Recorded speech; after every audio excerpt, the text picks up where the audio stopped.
저는 올해로 결혼한 지 6년 차가 되는 35살의 여자입니다. 6년 동안 정말 잘 살아보려고 노력을 많이 했었는데 이제 더 이상은 힘들어서 이 결혼 생활을 이어나갈 수 없을 것 같네요. 저랑 비슷할 때 동시에 결혼한 제 친구들이나 오히려 저보다 2, 3년은 더 늦게 결혼한 후배 동생들까지 가만 보면 남들은 다들 부부끼리 열심히 돈 모아서 집 사고 차 사고 아이 낳고 재산 불리며 행복하게 살고 있는데 저는 결혼한 지 6년이란 시간이 지나는 동안 남편이랑 같이 모은 부부의 공동재산이 정말 한 푼도 없는 것 같아요. 우리 부부는 이런저런 이유로 아직까지 아이도 없고 제가 남편에게 외벌이를 시키면서 살림만 하고 있는 것도 아닙니다. 맞벌이를 하면서 저와 남편의 수입을 합하면 세금 제하고 매달 600만 원이 넘고 제가 명품 가방이나 사치품에 돈을 쓰면서 과소비를 하는 것도 아니에요. 오히려 저는 30대 부부의 평균보다 훨씬 아껴서 살림하고 있다 생각하고 평소에 외식도 많이 줄이고 생활비도 적게 쓰고 우리 두 사람 수입의 최소 절반 이상을 매달 적금 붓고 모으면서 살고 있었어요. 그럼 제가 이렇게 6년이나 알뜰살뜰 살았는데 왜 아무것도 모아둔 재산이 없고 심지어 저희 결혼할 때 신혼집으로 처음에 얻은 작은 빌라에서 이사도 못 가고 계속 살고 있었는지 지금부터 하나하나 다 말씀드리려고 합니다. 남편도 저랑 비슷한 성격이라서 비싼 차를 사거나 도박이나 술에 돈을 쓰는 스타일도 전혀 아닙니다. 우리 부부가 한 달에 용돈으로 30만 원씩 쓰고 있는데 저야 그렇다 치고 남편은 40대의 남자라서 30만 원으로 살기에는 많이 부족할 수도 있을 거라 생각해요. 하지만 지금까지 자기 용돈 때문에 적다고 불만 갖고 투덜대는 모습을 본 적이 없습니다. 그럼 문제가 뭐냐고 하면 생활력이 너무나도 부족한 시댁 사람들과 그런 와중에도 주기적으로 사고를 치는 시부모님 때문이에요. 이미 연세도 적지 않고 아버님이 예전처럼 돈을 못 버는 상황에서 시부모님이 스스로 해결할 수 없을 정도의 사고를 자꾸 치시더라고요.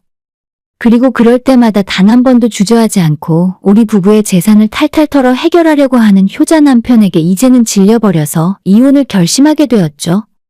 지금까지 결혼 생활 6년이 다 되어 가는데 저는 신혼 초부터 꾸준하게 적금 통장을 만들고 매달 돈을 넣어왔었거든요. 하지만 단 한 번도 적금 만기까지 아무 일 없이 부어서 타먹어 본 적이 없다고 하면 믿으시겠어요? 진짜 이제는 남편 입에서 시댁 이야기 나오고 울면서 징징대는 소리를 할 때마다 지긋지긋하고 머리가 아파서 듣고 싶지도 않아요. 일단 시댁 사정이 좋지 않은 건 객관적인 사실입니다. 시아버지가 제가 시집을 오기도 전에 20년 넘게 다니던 직장에서 명예퇴직을 당하셨고 그 이후로 다른 일을 계속하시고는 있지만 수입이 많이 들쭉날쭉하신 상황이에요. 사정이 그러니 결혼할 때도 시댁에 많은 걸 바랄 수가 없었습니다. 그거 다 미리 알고 결혼했고 사실 도움을 받기는커녕 오히려 저희가 도와줘야 할지도 모른다는 것도 어느 정도는 예상했어요. 변명을 해보자면 남편이랑 결혼을 결심했을 때 제 나이가 겨우 28이었고 그때는 사랑에 눈이 멀어 있었는데다 젊었기 때문에 뭐든지 자신이 있는 상태였습니다. 아무리 시댁에서 저를 힘들게 하더라도 그 모든 역경을 다 이겨낼 수 있을 거라 생각했죠. 하지만 결혼하자마자 아버님이 간단한 척추 수술을 받은 뒤에 급격하게 건강이 악화되셨고 불과 석 달 만에 자리에 누워 혼자 일어나시지도 못했어요. 병원과는 의료 분쟁으로 소송까지 고려했었는데 아무런 힘도 없고 아는 것도 없는 일개개인인 저희가 이길 방법이 없는 상황이었죠. 아버님께서 하루 종일 누워 계시고 어머님도 옆에서 수발을 들어야 하니까 당장 시댁이 먹고 사는 문제부터 해결이 안 되더라고요. 시어머니가 하다하다 답답한 마음에 듣도 보도 못한 사이비 교회에 빠져서 무슨 병이든 고쳐준다는 말에 속아 수천만 원을 가져다 바쳤습니다. 저는 매우 이성적인 사람이고 그런 짓을 하는 것이 아버님에게 하등 도움이 되지 않는다는 사실을 알고 있었지만 이미 어머님은 완전 눈이 뒤집혀진 상태였고 남편은 자기 엄마한테 그러시면 안 된다고 그만하시라고 말도 못하는 사람이었어요.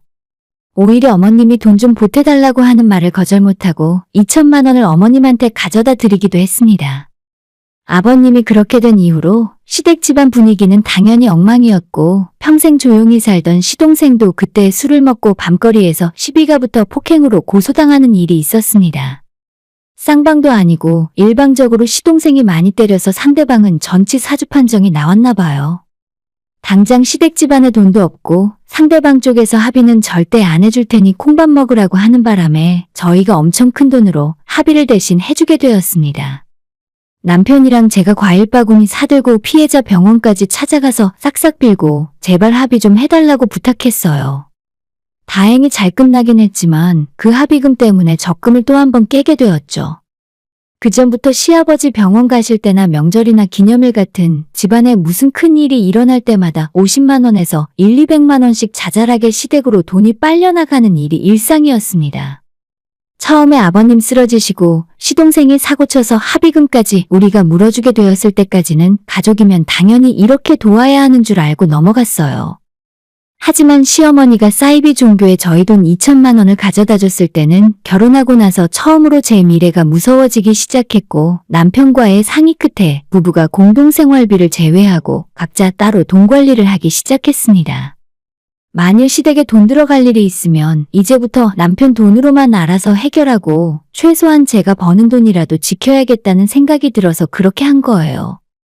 그런데 지금 와서 생각해보면 그때 그런 결정이라도 안 했으면 아마 저는 평생 이 집안에서 벗어날 생각도 못하고 시댁 사람들 뒤치다꺼리나 하면서 살았을 것 같아서 아찔합니다. 시어머니는 지금까지도 아버님의 치료는 신앙의 힘밖에 없다고 믿으시면서 이상한 종교단체를 쫓아다니시기도 하고 무속인에게 점을 보거나 부적도 쓰고 여기저기 돌아다니시면서 돈을 퍼주고 다니는 걸로 알고 있어요. 물론 그 돈이 대부분 어디서 나왔겠습니까?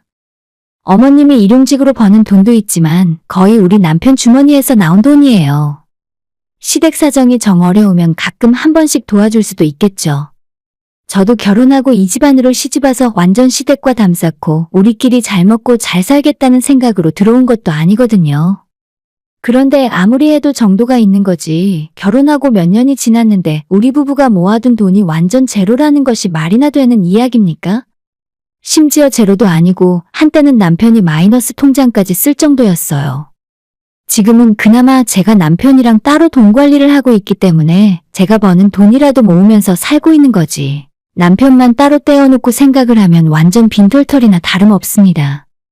물론 자기 부모가 아프다고 하는데 어떻게 자식된 도리로 무시하고 살 수가 있겠어요. 거기까진 저도 100번 양보해서 이해할 수 있는데 진짜 그 집안의 가장 큰 문제는 망난이나 마찬가지인 시동생입니다. 남편은 애는 착하다고 하는데 제가 보기에는 그냥 동네 양아치일 뿐이에요.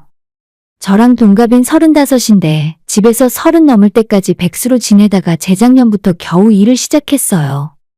하지만 멀쩡한 직장은 아니었고 다단계 회사를 다니다가 그 뒤로는 사채 사무실 같은 곳에서 일을 하더라고요. 나이는 적지 않게 먹었는데 이렇다 할 경력도 없고 당연히 모아놓은 돈도 하나 없습니다. 제가 시동생을 볼 때마다 저렇게 대충 막 살아서 결혼이나 할 수 있을까 싶었는데 이게 웬일인지 지난 겨울에 갑자기 자기도 결혼을 하겠다며 집에 여자를 데려오더군요. 시부모님도 깜짝 놀라고 저와 남편도 너무 놀랐는데 아니나 다를까 나이는 도련님보다 한참 어린 아가씨가 이미 뱃속에 아이가 생겼으니 결혼하겠다며 너무나도 해맑게 웃고 있었습니다. 두 사람 모두 변변한 직장도 없고 모아둔 돈은 당연히 없을 텐데 무작정 결혼부터 하겠다니 제 동생도 아닌데 뒷골이 팍 땡기더라고요. 병석에 누워있는 아버님 대신 남편이 가장으로서 그 두 사람의 모습을 가만히 보다가 그런데 너희들 신혼집은 어떻게 할지 생각해봤어? 아이 키우는 게 장난도 아니고 멀쩡한 집은 있어야지. 라고 하는 겁니다. 남편이 그 말을 하는데 괜히 옆에서 제가 오싹해지고 불길한 예감이 들었어요. 시동생은 모아놓은 돈이 없어서 일단은 그냥 시댁에서 신혼생활을 시작할 거고 나중에 돈을 어느 정도 모은 다음에 분가해서 나가겠다고 하는데 저희 시댁이 방둑에 화장실 하나 있는 낡은 빌라거든요. 아파서 혼자 거동하기도 힘든 아버님까지 같이 살고 있는데 거기서 아이 낳고 대체 어떻게 신혼살림을 차린다는 소린지 이해가 안 갔습니다. 그렇다고 결혼을 좀 미루자고 하기엔 당장 저 아가씨 뱃속에 아이가 있다고 하는데 이러지도 저러지도 못하고 저는 그저 꿀먹은 벙어리가 되어 아무런 말도 못하고 있었습니다.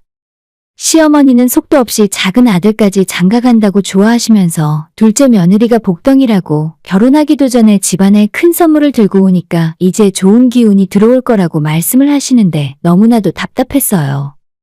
예전에 저희 결혼할 때도 숟가락 하나 못 해주셨고 지금은 그때보다 훨씬 더 상황이 좋지 않으면서 어떻게 저런 태평한 생각을 하실 수가 있는지 모르겠습니다. 어쨌든 시동생네가 시댁에서 합가를 하고 살던 원룸을 구해서 살던 옆에서 보고 있기만 해도 너무 머리 아파서 저는 그 집안 사정에 끼고 싶지 않았어요.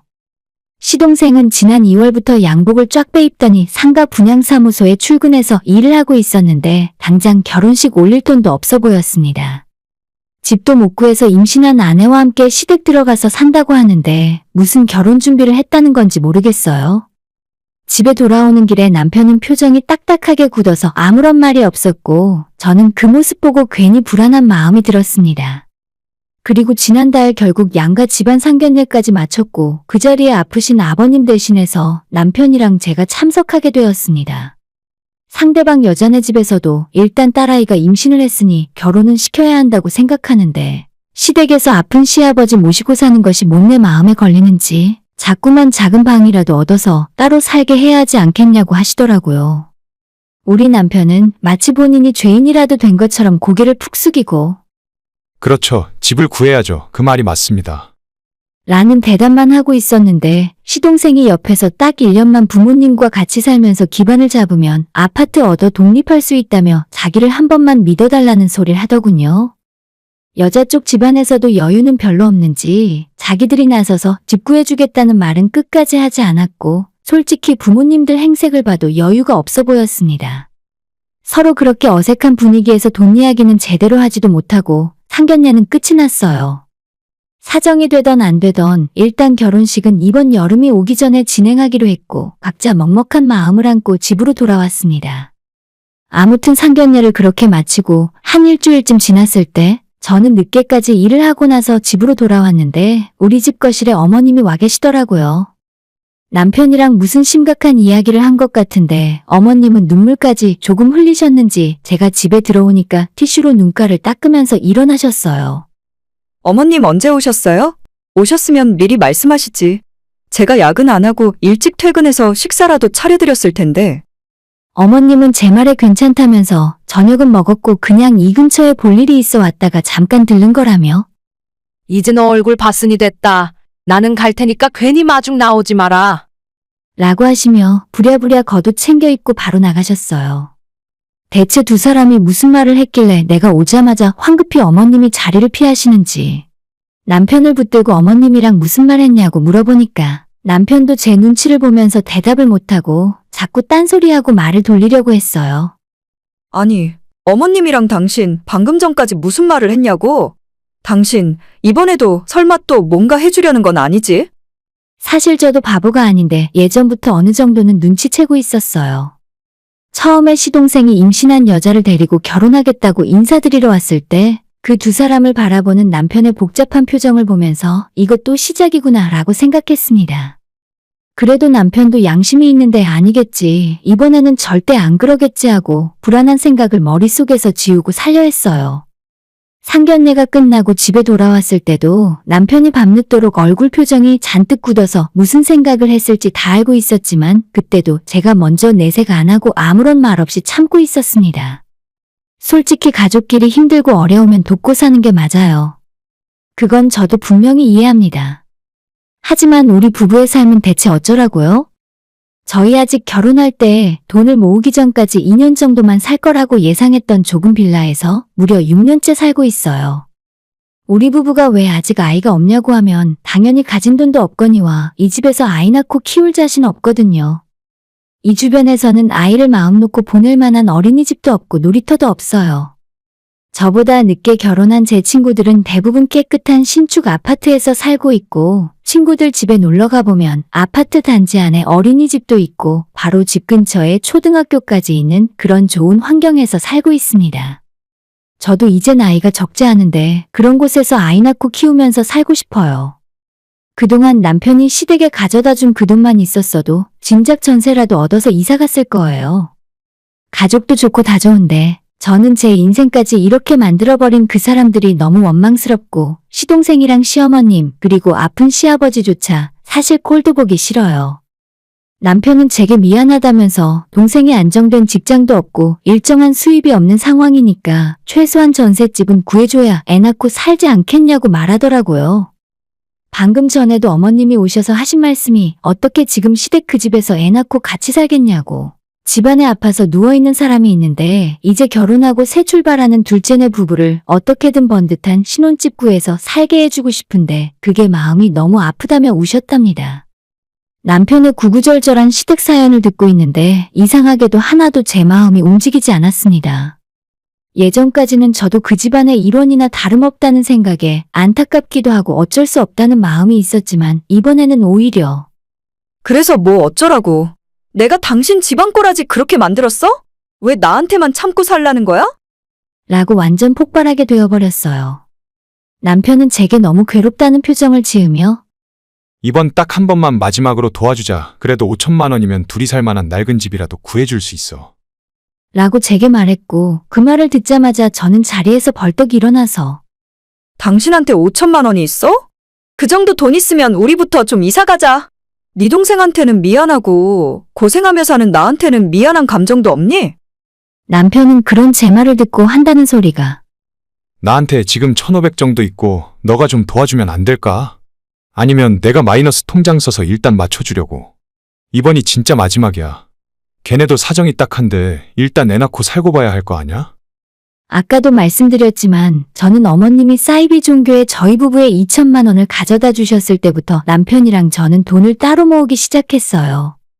우리 부부의 한 달 벌이가 큰 차이가 없는데 그 사이에 남편이 또 저 몰래 시댁에 돈을 야금야금 가져다 줬는지 따로 돈을 관리하기 시작한 2년 동안 겨우 1,500만 원밖에 못 모았더라고요. 반면에 저는 통장에 3천만 원 정도 있었습니다. 제가 여기서 남편을 도와주면 우리가 가진 돈으로 시동생 신혼집을 얻어줄 수도 있겠죠. 그럼 그렇게 하고 나서 제 인생은 어쩌라는 말인가요? 남편 나이 올해로 40이에요. 그리고 저 역시도 이제 30대 중반이 넘었습니다. 이 돈 탈탈 뒤집어 털어서 또다시 시동생 신혼집 맞춰주고 나면 우린 또 무일푼으로 돌아가야 하는 거죠. 남편한테 난 그렇게 착한 사람이 아니라서 당신 동생 못 도와주니까 당신이 알아서 대출을 받던 사채를 끌어다 쓰건 알아서 빌려주라 했습니다. 대신 나랑 이혼 도장 찍고 가져다 줘. 난 이제 너네 집 식구들 뒤치다꺼리 더 이상 못하겠다. 진짜 이제는 더는 못하겠더라고요. 제가 6년이나 함께 살아온 가족에 대한 정이 없는 사람일 수도 있겠죠. 시댁 상황은 언제나 들을수록 딱하고 답도 없는 건 제가 봐도 잘 압니다. 하지만 언제까지 거기에 발목을 잡혀서 이러고 살 생각인지 저는 정말 모르겠어요. 요즘같이 어렵고 힘든 상황에서 서로 돕고 사는 것이 어쩌면 당연한 일이겠죠. 하지만 우리도 여유 없고 갈 길이 먼데 1년에 한 번씩 연례 행사처럼 시댁에서 1,000만 원, 2천만 원씩 가져가 버리면 나는 뭐 어떻게 살라는 말인가요? 아버님한테 정기적으로 한 번씩 들어가는 병원비 정도는 자식된 도리로 드릴 수 있어요. 생활비 모자란 어머님한테 남편이 매달 용돈 얼마씩 드리는 것도 저는 그렇게까지 화가 나는 일이 아니에요. 그런데 사람이 상식이 있다면 제가 양보한 만큼 본인도 정도껏 해야죠. 아버님 살리겠다고 아들한테 2천만 원 달라 해서 이상한 곳에 가져다주는 시어머니나 아무런 준비도 대책도 없이 덜컥 아이만 만들어서 결혼하겠다는 시동생이나 어쩌면 하나같이 자기들 생각만 하고 지들 편한 대로 사는지 모르겠습니다. 저라고 뭐 아이 낳고 싶지 않아서 이러고 사는 줄 아나 봐요. 개뿔도 없는 지금 상황에서 제가 임신하고 애 돌보느라 회사까지 그만두고 쉬어버리면 남편 혼자 버는 돈으로 어떻게 세 식구가 먹고 살겠습니까? 남편이 버는 돈을 오롯이 우리 식구한테 쓸 수도 없는 상황인데 아무튼 제가 먼저 남편에게 너네 식구 도와주고 싶으면 이혼하자고 이야기했더니 남편이 이혼만큼은 절대로 못하겠다고 싹싹 빌었습니다. 그럼 시동생이 어머님 집에서 신혼살림을 차리던 말던 너가 신경 쓰지 말라고 했어요. 당연히 남편은 펄쩍 뛰면서 어떻게 형제끼리 모르는 척 할 수 있냐고 방금 시어머니가 우는 거 못 봤냐면서 이번 한 번만 마지막으로 도와주고 앞으로는 동생도 열심히 산다고 했으니까 저보고 자기 형제를 믿어달라더군요. 여기까지 왔는데 이제는 믿고 안 믿고가 뭐가 문제고 뭐가 중요하겠어요? 그동안 시댁에 들어간 돈은 없는 셈 치더라도 지금까지 모아둔 재산도 없이 또다시 시댁을 도와주고 싶다는 소리나 하고 있는 남편을 보면서 진짜 더는 이렇게 못 살겠구나 하고 마음을 먹게 되었습니다. 그냥 내 신경 쓰지 말고 이혼한 다음에 당신 하고 싶은 대로 살라고 재차 이야기했어요. 여보, 나 진짜 더는 힘들어서 못하겠어. 당신은 집에서 효자 노릇하면서 사는데 나는 지금껏 친정부모님한테 용돈 한 번 마음 편히 못 드리고 살았어. 나 그만 나쁜 사람 만들고 이혼하고 당신 마음대로 하고 살아. 그날 밤 늦도록 남편이랑 많은 이야기를 나눴고 끝까지 남편이 저를 설득해보려고 했지만 제가 이혼하고 그만 살자고까지 했는데도 시동생 도와주는 일만은 끝까지 포기 못하더라고요. 결국 남편은 자긴 이혼 못하겠고 시댁 도와주는 일도 계속하겠다는 말만 반복했고 저는 소송을 하던지 변호사를 찾아가던지 내가 알아서 이혼하고 이 집구석에서 나가겠다 했습니다.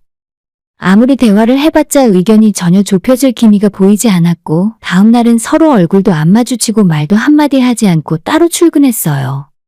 하루 종일 일도 손에 안 잡히고 저는 인터넷으로 이혼을 어떻게 하는지 검색해보고 변호사를 찾아가서 진짜로 소송이라도 해야 하나 고민만 하고 있었습니다. 저녁에 퇴근해서 집으로 돌아왔는데 또 시어머니가 남편과 함께 집에 와 계셨습니다. 둘이 또 무슨 이야기를 하는 건지 내가 자리를 비켜줘야 하나 싶어서 짜증이 살짝 났는데 시모가 현관문 열고 들어오는 저한테 뛰어오더니 울면서 제 바지가랑이를 붙들고 매달리셨어요. 너가 우리 집 며느리로 몇 년을 살았는데 어떻게 이제 와서 이혼한다고 할 수가 있니? 절대 안 된다. 집 나가려거든 나 쓰러지는 꼴 보고 가. 다짜고짜 저를 붙들고 그런 말을 하시니까 솔직히 좀 당황스러웠어요. 시어머니가 제게 그런 모습 보이시는 건 처음이었고 저도 마음이 살짝 약해져서 모질게 뭐라 말을 못하겠더라고요. 어머니 이러지 마세요. 당장 일어나세요. 저는 어머님을 말리면서도 어떻게 해야 하나 머릿속이 혼란스러웠는데 어머님이 뒤이어서 하시는 말씀을 듣고 그런 불쌍한 생각이 싹 다 달아났습니다. 이번 딱 한 번만 너가 눈 감아줘라. 우리 둘째도 살아야지. 내가 해주고 싶어도 가진 게 아무것도 없어. 조금이라도 먹고 살 만한 너희들이 우리 식구를 도와야 할 거 아니냐. 저보고 이혼도 하지 말고 앞으로 계속 돈 벌어서 시댁 도우면서 살라는 말로 들렸습니다. 눈물을 흘리는 시어머니를 보며 방금 전까지 마음이 약해져서 남편과 다시 잘 이야기하고 좋은 쪽으로 생각을 해볼까 싶었던 마음도 싹 다 사라져버렸고 이 집안 사람들은 진짜 상종 못하겠구나, 끝까지 거머리처럼 내 피를 빨아먹고 살겠구나 싶어서 저를 붙들고 있는 어머님의 팔을 뿌리쳤어요. 저는 이젠 같이 못 살겠다고 그냥 착한 아들이랑 어머님이 함께 사시라고 말씀드렸어요. 시어머니가 자리에 주저앉아 목 놓아 엉엉 울기 시작했고 남편은 자기 엄마 붙들고 울지 말라고 괜찮다고 달랬습니다. 아주 눈물 없인 볼 수 없는 심파를 찢고 앉아 있었습니다. 제 역할은 그 집에서 완전 이기적이고 못돼 처먹은 나쁜 며느리 역할이었죠. 남편에게 지긋지긋해서 더는 못 살겠다고 이야기하고 결국 그날 간단한 집만 챙겨서 친정으로 들어왔어요. 끝까지 이혼 못해주겠다는 남편과 지금은 마지막 이혼 협의 중에 있습니다. 제 몫으로 따로 모아둔 적금은 당연히 제 돈이고 남편에게 다른 건 필요 없으니 우리 살던 집 빼면 전세금 절반을 달라고 말했어요.